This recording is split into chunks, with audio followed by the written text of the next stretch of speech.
विक्रमादित्य और प्रजा का हित सिंहासन 32।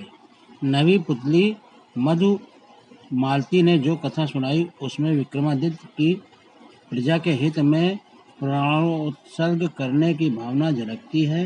कथा इस प्रकार है। एक बार राजा विक्रमादित्य ने राज्य और प्रजा की सुख समृद्धि के लिए एक विशाल यज्ञ का आयोजन किया। कई दिनों तक यज्ञ चलता रहा। एक दिन राजा मंत्र पाठ कर रहे थे, तभी एक ऋषि वहां पधारे। राजा ने उन्हें देखा, पर यज्ञ छोड़कर उठना असंभव था। उन्होंने मन ही मन ऋषि का अभिवादन किया तथा उन्हें प्रणाम किया।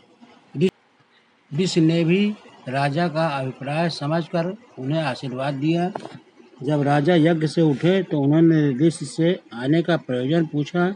राजा को मालूम था कि नगर से बाहर कुछ ही दूर पर वन में ऋषि एक गुरुकुल चलाते हैं, जहाँ बच्चे विद्या पाठ करने जाते हैं। ऋषि ने जवाब दिया कि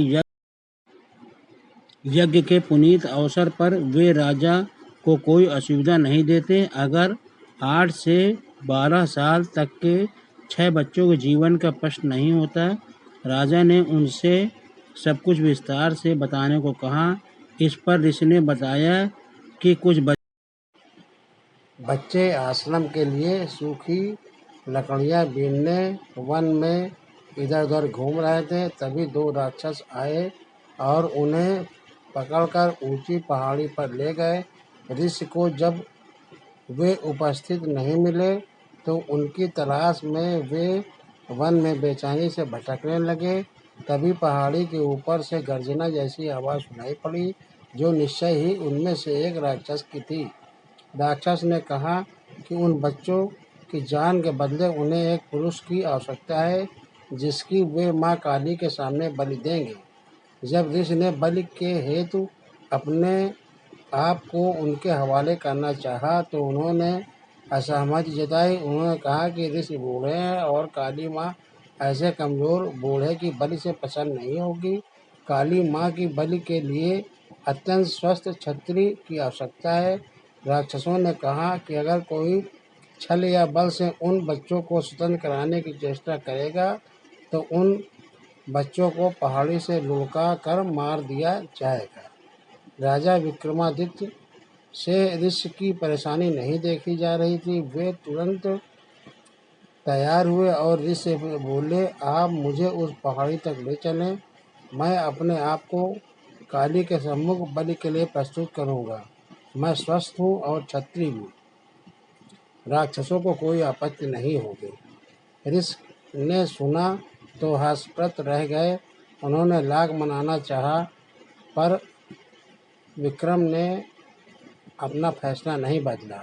उन्होंने कहा, अगर राजा के जीवित रहते उसके राज्य की प्रजा पर कोई विपत्ति आती है तो राजा को अपने प्राण देकर उस विपत्ति को दूर करना चाहिए।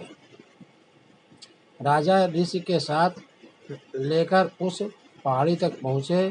पहाड़ी के नीचे उन्होंने अपना घोड़ा छोड़ दिया तथा पैदल ही पहाड़ पर चढ़ने लगे। पहाड़ी वाला रास्ता बहुत ही कठिन था, पर उन्होंने कठिनाई की परवाह नहीं की। वे चलते चलते पहाड़ी की चोटी पर पहुँचे।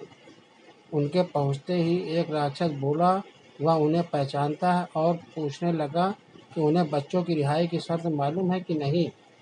उन्होंने कहा वे सब कुछ जानने के बाद ही यहाँ आए हैं तथा उन्होंने राक्षसों से बच्चों को छोड़ देने को कहा।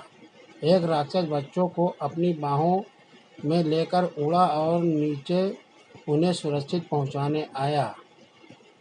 दूसरा राक्षस उन्हें लेकर एक जगह आया जहाँ माँ काली की प्रतिमा थी और बलिवेदी बनी हुई थी। विक्रमादित्य ने बलिवेदी पर अपना सर बलि के हेतु झुका दिया। वे जरा भी विचलित नहीं हुए। उन्होंने मन ही मन अंतिम बार समझकर भगवान का स्मरण किया और वह राक्षस खड़ग लेकर उनका सर धड़ अलग करने को तैयार हुआ। अचानक उस राक्षस ने खड़ग फेंक दिया और विक्रम को गले लगा लिया। वह जगह एकाएक अद्भुत रोशनी तथा खुशबू से भर गई। विक्रम ने देखा कि दोनों राक्षसों की जगह इंद्र तथा पवन देवता खड़े थे। उन दोनों ने उनकी परीक्षा लेने के लिए यह सब किया था। वे देखना चाहते थे कि विक्रम सिर्फ सांसारिक चीज़ों का दान ही कर सकता है या प्राणोत्सर्ग करने की भी क्षमता रखता है। उन्होंने राजा से कहा। उन्हें यज्ञ करता देख ही उनके मन में इस परीक्षा का भाव जन्मा था। उन्होंने विक्रम को यशस्वी होने का आशीर्वाद दिया तथा कहा कि उनकी कीर्ति चारों ओर फैलेगी। यह कहकर पुतली अपने स्थान में अंतर्ध्यान हो गई।